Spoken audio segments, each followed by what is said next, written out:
우리는 지난 시간까지 거룩한 성품에서 성실에 대한 말씀을 두 번에 걸쳐서 들었습니다. 오늘은 성실의 성품 마지막 세 번째 말씀입니다. 오늘은 하나님께서 성실한 자에게 어떤 선물을 주시는지 먼저 그 말씀으로부터 시작하도록 하겠습니다. 첫 번째로 하나님께서는 성실한 자에게 전문가가 되게 하시고 인정을 받게 하십니다. 방금 우리가 읽었던 잠언 22장 29절 말씀 보시면 여기 능숙한 사람이 나옵니다.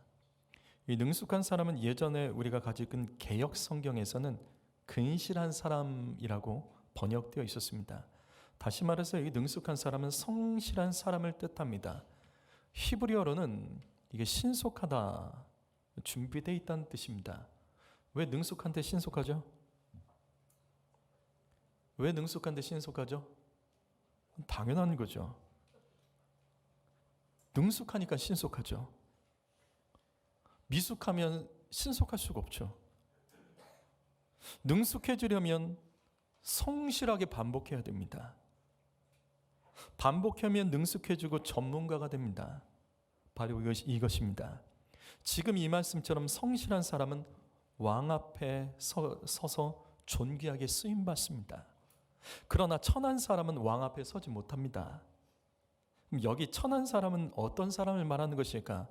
현대인의 성경에서는 이걸 잘 번역했습니다. 이름이 없는 자로 되어 있습니다. 여러분 기억하십시오. 능숙한 사람, 성실한 사람은 이름이 있는 자입니다. 사람들이 이름을 기억하고요. 사람들이 이름을 불러줍니다.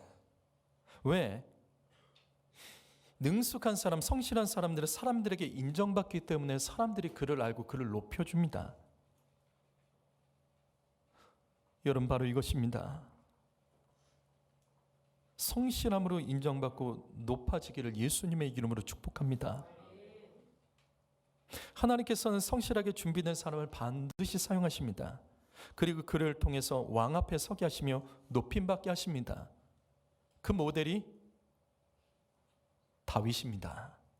사무엘상 17장 34절부터 35절을 보시게 되면 이 말씀은 블레셋이 골리앗을 앞세워서 이스라엘을 쳐들어왔습니다. 이때 골리앗이 맨 앞에 서서 하나님을 조롱하면서 이스라엘 군대를 향하여 싸우자고 외쳤죠. 하지만 그 어느 이스라엘 군세도 나서지 못했습니다. 그래서 두려워 떨며 40일 동안 이 골리앗 한 사람 때문에 숨어 있었다고요. 그러자 골리앗은 또 하나님을 조롱하며 욕했죠. 이때 다윗이 이걸 들은 거예요. 그리고 하나님을 조롱하던 이 골리앗을 보고 분노하며 자신이 골리앗과 싸우겠다고 앞에 나선 겁니다. 그러자 왕이 다윗을 불렀습니다. 근데 봤더니 소년인 거예요. 그래서 너는 싸울 수 없다. 그때 다윗이 했던 말이 이겁니다. 내가 어리지만 사자와 곰과도 싸웠고 그것을 죽였던 자입니다. 나는 사자도 이겼고 곰도 이겼습니다. 어린 시절부터 그는 목자로서 성실하게 살았고 준비된 싸움꾼이었어요. 결국 이 다윗이 사무엘상 17장 49절을 보시게 되면 마침내 골리앗 앞에 나가서 자 보십시오. 물맷돌 5개를 준비했는데 단 한 방에 골리앗을 쓰러뜨렸고 정확히 그 이마에 그 돌을 박아버립니다. 준비된 거예요. 많이 던져본 거예요. 성실하게 훈련했던 겁니다. 그래서 한 방에 물맷돌로 골리앗을 쓰러뜨렸습니다. 이 일로 인해 다윗이 다시 사울 왕 앞에 서게 됐고 이때 사울은 자신의 딸을 아내로 주며 왕의 사위로 다윗을 삼았던 겁니다. 성도 여러분, 성실하면 전문가가 됩니다. 전문가가 되면 인정을 받게 되고 사람들이 찾아주고 불러주는 인생이 됩니다. 여러분 무슨 일이 있든지 맡겨진 일에 성실하셔야 됩니다. 전문가가 되도록 성실하십시오. 다른 사람이 나를 불러주도록 이 일은 이 사람이 꼭 필요해. 이 일은 이 사람이 꼭 필요해. 누군가 또 어딘가에서 나를 꼭 필요한 인생이 되는 것, 그것은 성실하고 전문가가 될 때 사람들은 우리를 사용하고 결국은 이와 같이 하나님의 일을 위해서, 또 이 땅의 어떤 일을 위해서 주님께서는 우리를 쓰시는 줄 믿습니다. 여러분, 누군가 내가 쓰임받고 누군가 나를 필요로 해서 불러주는 것, 이걸 복으로 여길 줄 아셔야 돼요. 성실하면 쓰임받습니다. 성실한 사람은 쓰기 좋습니다. 두 번째로, 성실한 사람은 일이 많아집니다. 이게 싫은가요? 일이 많아지면 싫으세요? 일이 많아졌어. 힘들어졌어. 더 힘들어졌네. 이게 맞는 거예요? 마태복음 25장 20절 말씀 읽어봅니다. 시작.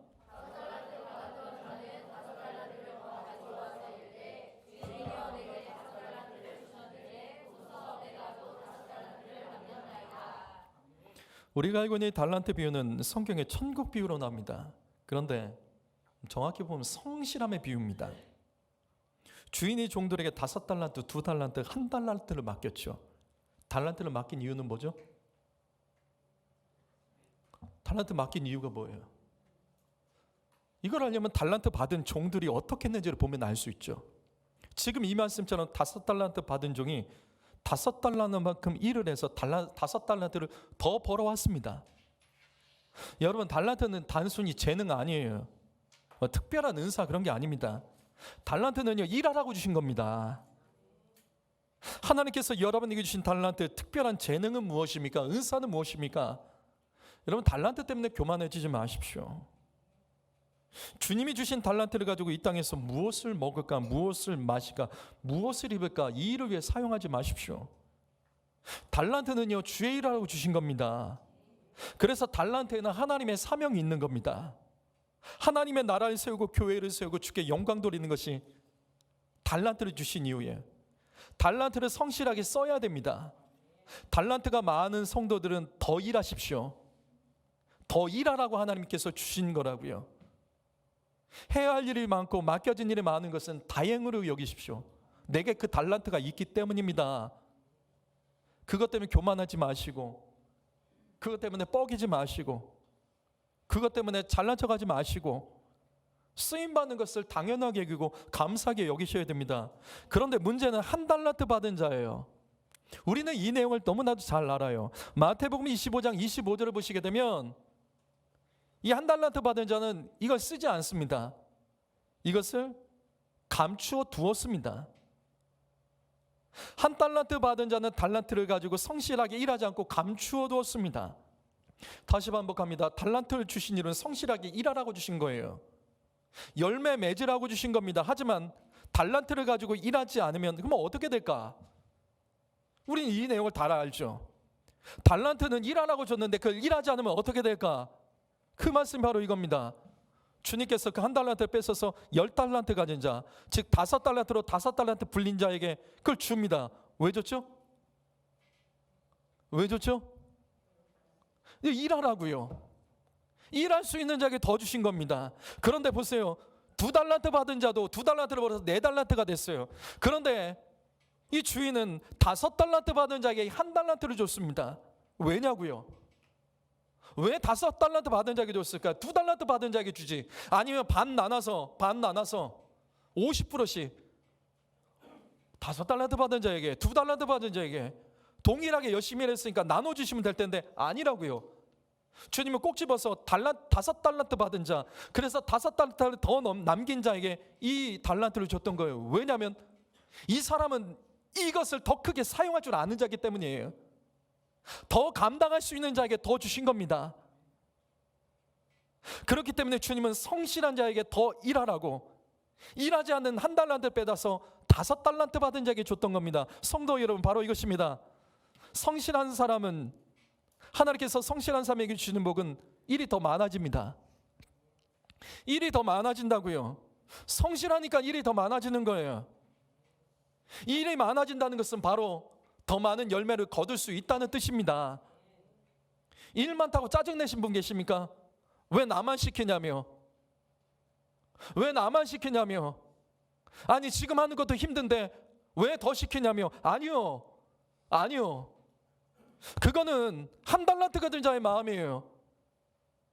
5달란트 받은 자 그것을 받고도 그것을 가지고 불평하지 않았습니다. 감당할 수 있기 때문에 그런 거예요. 하나님께서 우리에게 많은 일을 맡기시는 것은 하나님 우리 인정하시는 거예요. 성실하기 때문에 주시는 겁니다. 여러분 어떠세요? 성도 여러분 어떠십니까? 하는 일이 점점 많아지는 인생이십니까? 아니면 하는 일이 점점 줄어드는 사람들 있죠? 시간이 가면 갈수록 우리가 해야 될 영역들이 넓어져야 되는데 아니요, 늘어나지 않은 사람이 있습니다. 줄어든 사람이 있어요. 그리고 또 하나라도 더 늘면 막 싫은 소리를 해요. 불평을 해요. 그게 맞냐고요? 그게 맞냐고요? 교회에서 주의 일들을, 교회에서 주님의 일들은 여러분 어떻습니까? 일이 많아지고 있습니까? 아니면 하는 일 자꾸 빼앗고 계십니까? 예전에 내가 했던 거 누가 빼앗아서 하고 있지 않아요? 일이 늘어나십니까? 줄어드십니까? 분명한 것은 성실한 사람은 일이 많아집니다. 성실한 사람이 주변에서 사람을 자꾸 찾아요. 그 사람을 자꾸 찾습니다. 그렇기 때문에 성실한 사람은 시험에 들 시간이나 상처받을 여유가 없죠. 일이 많아진 것을 성도 여러분 감사하십시오. 열매를 더 거둘 수 있는 기회입니다. 나를 필요로 하는 것이 많아졌다는 뜻입니다. 그것은 내가 인정받고 있다는 뜻이에요. 여러분 바쁠 때 아무나 찾아요? 뭔가 도움이 필요할 때 아무나 찾냐고요? 아니에요. 그것을 해줄 수 있는 사람을 찾게 되는 거죠. 성도 여러분, 교회에서 바쁘고 교회에서 하는 일이 많아졌으면 피곤해도 감사하셔야 됩니다. 왜? 죄 짓고 피곤해 보실래요? 죄 짓고 아주 바빠져 보실래요? 하나님의 일을 하다가 피곤하고 바쁜 것은요, 감사의 조건입니다. 허무한 인생을 살다가 바쁘고 피곤한 것보다 주님을 위해서 바쁘고 피곤한 것이 더 큰 감사이고 하나님이 주시는 열매가 있다는 겁니다. 그래서 저는 이 말씀이 참 좋습니다. 시편 126편 5절과 6절 말씀, 우리 다 아는 말씀이죠. 읽어봅니다. 시작.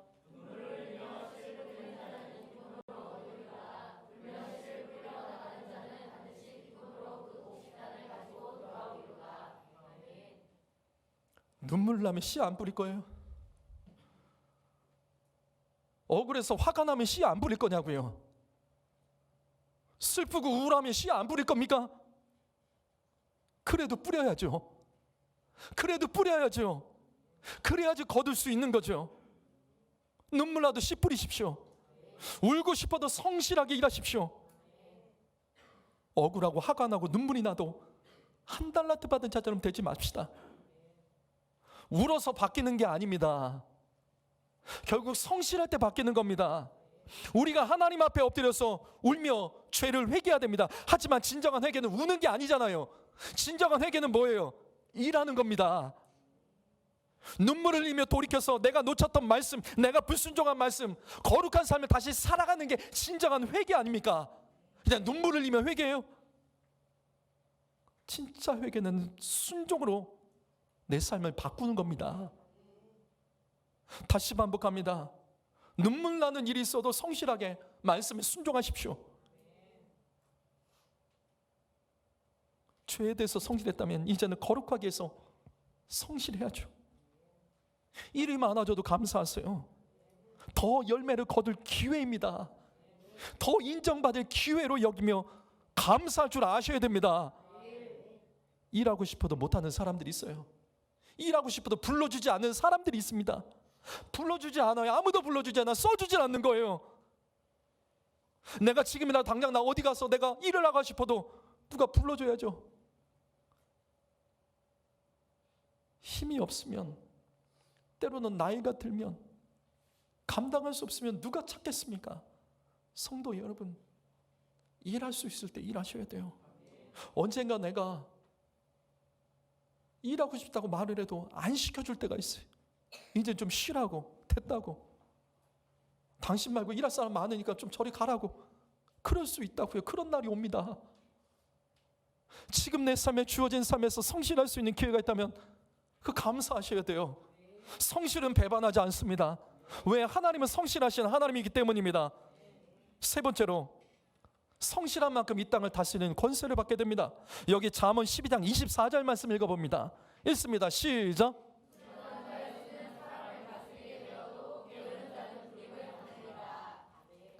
부지런한 자는 게으른 자는 불입니다. 부지런한 자가 게으른 자를 부린다고요. 성실한 사람이 게으른 자를 부립니다. 그 왜 성실한 사람이 게으른 자를 다스릴 수 있을까? 게으른 자는 한 달란트 받은 자처럼 그 소유를 상실했기 때문입니다. 채워지지가 않는 거예요. 채워지지가 않아요. 그는 능력이 없어요. 하나님께서는 성실한 만큼 각자에게 소유를 허락하십니다. 이거 맞는 거예요. 이게 맞는 거예요. 하나님께서는 성실한 만큼 각자에게 사람에게 하나님께서 소유를 허락하세요. 그래서 달란트 비율을 보십시오. 누군가는 5달란트를 받고 누군가는 2달란트를 받고 1달란트를 받는 거예요. 똑같지 않습니다. 성경에는 재능에 따라 줬다라고 기록되어 있어요. 재능에 따라. 결국 그 사람이 할 수 있는 만큼, 그 사람이 성실한 만큼 하나님께서 나눠주시는 거예요. 그런데 이 달란트 비율을 같은 말씀이 기록하고 있는 누가복음 19장은요, 내용은 거의 같지만 이 결론 부분에서 약간 달라요. 뭐가 다르냐면 이렇게 되어 있어요. 자, 누가복음 19장 16절에 17절 말씀 읽어봅니다. 시작.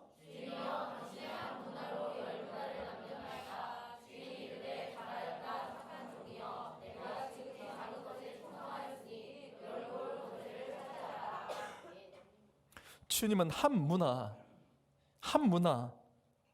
문화로 10문화를 벌어온 자가 있었습니다. 그에게 말씀하세요. 너 10골의 권세를 차지해라. 다스리라는 거예요. 하나님께서는 성실한 만큼 이 땅을 다스리는 권세를 주십니다. 하나님께서는 성실한 만큼 이 땅의 지경을 넓혀주십니다. 성도 여러분, 다스리는 인생이 되기 원하십니까? 아니면 부림받는 인생이 되기 원하십니까? 성실한 사람이 덜 성실한 사람을 다스리게 됩니다. 성실한 사람이 덜 성실한 사람을 이기고 부려먹는다고요. 심은 것이 많은 사람이 덜 심은 사람을 다스리게 된다고요. 잠언 12장 27절 말씀 읽어볼까요? 읽습니다. 시작.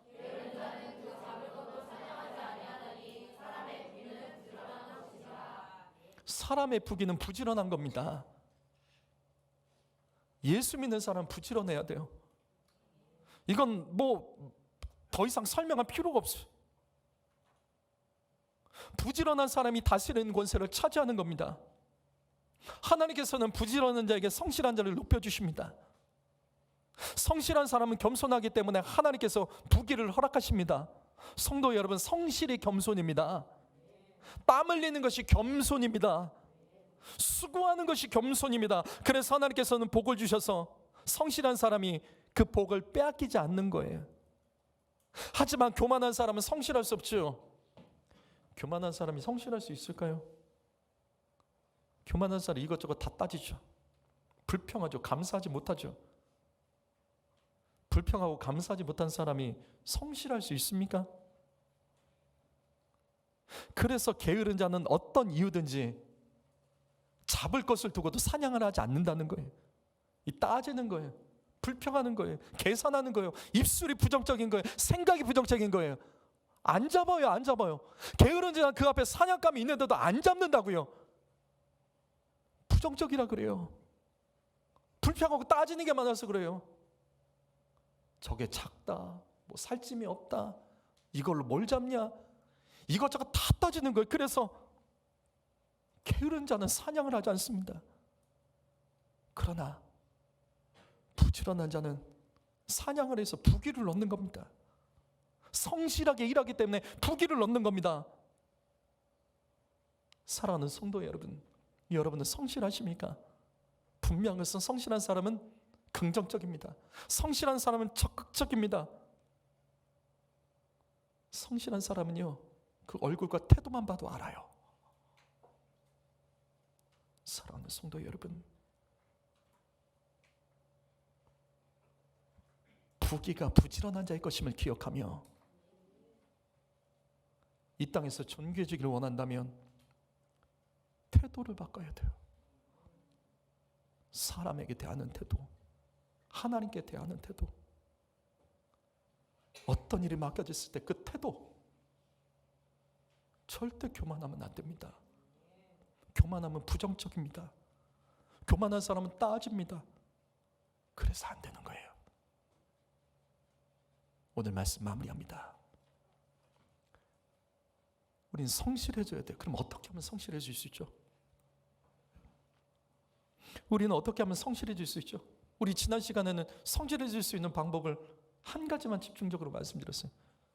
지난 시간 말씀에는 하나님의 성실하심을 찬양해야 돼요. 맞죠? 하나님 우리의 삶에 언제나 성실하셨습니다. 그 하나님의 성실하심을 찬양할 수 있는 사람은 좋지 못한 환경 속에서도, 어렵고 아주 급박한 상황 속에서도, 한계 속에서도 하나님이 하신 성실한 힘을 믿기 때문에 성실할 수 있죠. 그런데 그 더 원론적으로 우리가 성실한 인생이 되려면 어떻게 해야 되나? 여러분, 다른 게 없습니다. 정답은 하나님이에요. 무슨 말이냐면 골로새서 3장 23절 말씀 읽어봅니다. 읽습니다. 시작.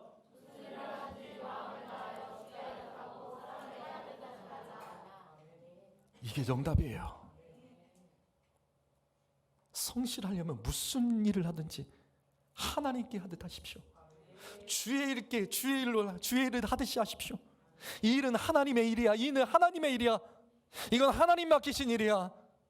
이거는 하나님께 해야 되는 일이야. 어떻게 성실하지 않을 수 있겠습니까? 성도 여러분, 지칠 때, 칠증 날 때, 삐질 때, 시험 들 때 나를 위해서는 지칠 수 있습니다. 나의 삶을 살다가 실증나고 시험에 들고 삐질 수 있습니다. 그러나 주님을 위해서는 지칠 수 없잖아요. 주님을 위해서는 실증나도 인내해야죠. 주님을 위한 일은 지쳐도 포기하지 말아야죠. 주님을 위해서는 좀 삐지지 말고 시험을 이기려고 해야죠. 무슨 일을 하든지 성실하려면 결론이 이거라고요. 주님을 위해서 성실하십시오. 모든 일을 죽게 하듯 하십시오. 그런데 재미있는 것은 이 말씀이 어디서 갑자기 나온 말씀입니까? 이 말씀은 어떤 말씀의 결론이에요? 우리는 말씀을 볼 때 단 한 구절만 보면 안 돼요. 어떤 중요한 말씀 볼 때 이 구절이 문맥상 어디서 나온 것인가를 따져봐야 돼요. 여러분, 이 바로 윗절이 내용이 뭔지 아십니까? 이 말씀의 윗절이 바로 이 내용입니다. 32절이 읽어봅니다. 시작.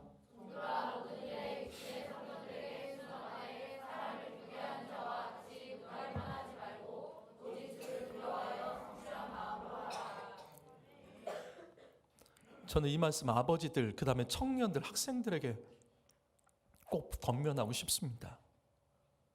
무슨 일을 하든지 죽게 하듯 하라는 이 말씀은 이 땅의 육신의 상전, 직장과 일터의 상관, 여러분의 권위자에게 성실한 마음으로 순종하라는 말씀에 대한 결론이 무슨 일이라도 죽게 하듯 하라입니다.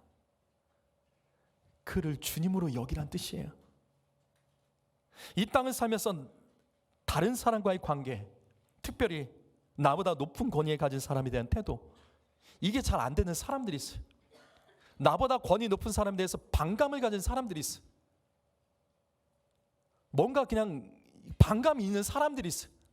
어른들에 대해서, 어떤 상관에 대해서 항상 이 삐뚤게 이 사람을 대하는 그런 사람들이 있어요. 그런 사람 인정받을 수 없어요. 쓰임받을 수 없어요. 주님께서 그때 죽게 대하듯이 성실하라고 말씀하십니다. 자, 그럼 우리가 이 말씀을 좀 해석해 보죠. 왜 우리가 다른 사람, 나보다 특별히 높은 사람, 권위 있는 사람, 주님을 모르는 사람일지라도 우리가 그들에게 성실한 마음을 가져야 되는 이유가 뭐죠? 죽게 대하듯이 성실한 마음을 가져야 되는 이유가 뭘까요? 첫 번째는 성실하신 하나님이 증거하기 위해서입니다. 나의 성실함을 통해서 그에게 하나님의 복음을 전파하기 위해서예요. 성도 여러분, 우리가 일터에서 성실해야 되는 이유는 나를 통해서 그에게 성실하신 하나님을 증거해야 됩니다. 예수 믿는 사람이 게으르다, 아주 편협하다, 이기적이다, 그런 욕 먹으면 안 돼요. 그거는 내가 욕 먹는 게 아니라 하나님 욕 먹는 거예요. 그래서 우리는 주를 모르는 사람이라 할지라도 상관을 만났을 때, 권위자를 만났을 때 그들 앞에서 성실해야 됩니다. 그런데 더 중요한 건 두 번째예요. 더 번째예요. 그것은 바로 하나님께서는 나의 일터의 상전을 위해서, 이게 오타입니다. 고용입니다. 고용. 좀 수정해 주세요. 하나님께서 나의 일터의 상전을 위해서 나를 고용하신 겁니다. 이게 무슨 뜻인지 이해되세요? 나는 나의 일터의 상관을, 내가 있는 곳의 권위자를 구원하기 위해서 하나님께서 나를 고용하신 거라고요. 그래서 이 말씀처럼 눈가림으로 하지 말아야 됩니다. 눈가림으로 상관을 속일 수 있어도 하나님을 속일 수 없죠. 성도 여러분, 나 중심으로 세상 보시면 안 돼요. 나 중심으로 세상 보시면 안 돼요. 주변 사람과의 관계 성실하게 하셔야 됩니다.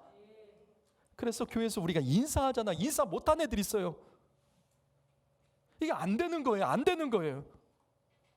여러분, 관계를 최선을 다하십시오. 왜? 하나님께서는 나를 고용하신 겁니다. 나를 통해서 나의 상관들, 나의 상전들을 구원하기 위해 하나님이 나를 고용하셨는데, 내가 하나님께서 쓰시겠다고 하는데 내 마음대로 할 수 있냐고요. 그래서 말씀하신 거예요. 그들에게 죽게 하듯 하라. 너를 통해서 그들을 구원하겠다는 거예요.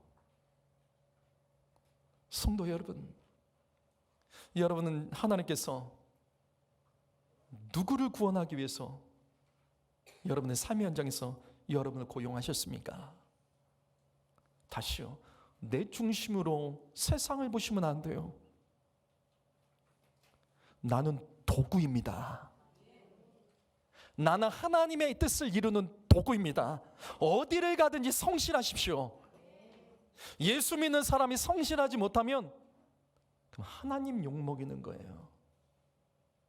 예수 믿는 사람이 태도가 바르지 못하고 적극적이지 않으면 성실하신 하나님, 적극적인 하나님을 욕먹게 하는 거예요. 나는 이 땅을 구원하기 위해서, 이 땅의 많은 사람들을, 나의 주변에 있는 사람들을 구원하기 위해서 고용된 사람입니다. 이 마음으로 사람을 대하십시오. 마음에 안 들 수 있어요. 있습니다. 이해가 안 될 수 있습니다. 그럼 이해되는 것만 할 거예요? 이해 안 되면 뛰쳐나갈 거예요? 이해 안 되면 엎어버릴 거예요? 그러면 나는 그렇게 합리적입니까? 나는 다른 사람이 항상 이해되는 행동만 합니까? 나는 이해되는 말만 합니까? 아니잖아요. 아니잖아요. 부족한 자를 하나님께서 쓰셔서 부족한 자를 구원하시겠다는 겁니다. 사랑하는 성도 여러분, 내 주변의 사람들에게 최선을 다하세요. 특별히 아버지 여러분, 학생들, 청년들, 내 주변의 어른들에게 최선을 다하고, 나의 상전에게, 나보다 더 높은 권위자에게 최선을 다하셔야 됩니다. 고들로새서 3장 17절 말씀 읽어봅니다. 읽습니다. 시작.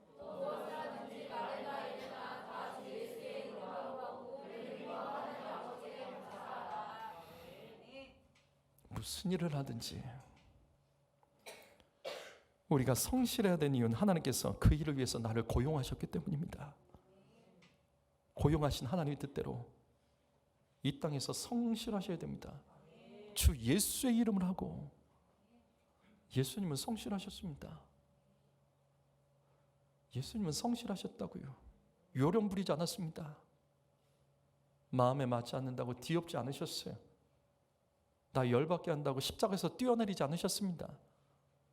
십자가에서 수많은 사람들이 조롱하고 침뱉고 욕하고 배신하는 제자들을 향해서 주님 그거 뒤엎지 않으셨다고요. 맡겨진 일에 최선을 다하셔서 성실하셨습니다. 그를 고용하신 하나님의 뜻대로 쓰임 받았습니다. 사랑하는 성도 여러분, 이게 성실입니다. 모든 일을 죽게 하듯 하라. 주님께서 나를 통해서 일하시고 계심을 믿고 주님께서 쓰게 줬도록 사람과 하나님 사이에서 우리는 주님의 영광 드러내고 주의 이름을 높이며 복을 증가하는 도구로만 쓰임받아야 될 줄 믿습니다. 기도하겠습니다.